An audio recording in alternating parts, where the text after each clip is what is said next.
بسم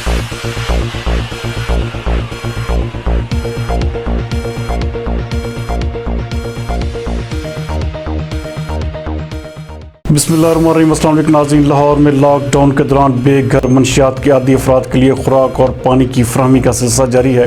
ہمارے نمائندہ خصوصی احمد بلال بلوچ کے مطابق drug advisory training hub Lahore کی سڑکوں، فٹ پاتھوں اور پارکوں میں پڑے منشیات کے عادی افراد کو خوراک اور پانی کی فراہمی کے لیے انتہائی پرعزم ہے۔ ڈرگ ایڈوائزری ٹریننگ ہب نے ہوم ٹاؤن کمیونٹی فاؤنڈیشن کے اشتراک سے خوراک اور پانی کی فراہمی کا انتظام کیا۔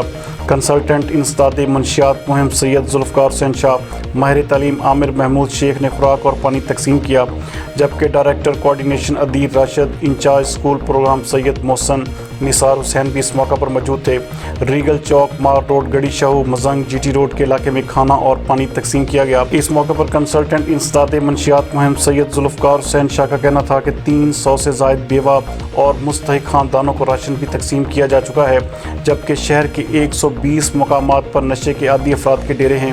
آج بھی 200 سے زائد منشیات کے عادی افراد کو خوراک اور پانی فراہم کیا ہے، جبکہ ماہر تعلیم عامر محمود شیخ کا کہنا تھا کہ والدین اپنے بچوں پر خصوصی توجہ دیں تاکہ وہ نشہ جیسی برائیوں سے دور رہ سکیں، جبکہ عامر محمود شیخ کا کہنا تھا کہ نوجوان ہمارا مستقبل ہیں، صحت مندانہ سرگرمیوں کی طرف راغب ہونا ہی ہمارا بہتر مستقبل ہوگا۔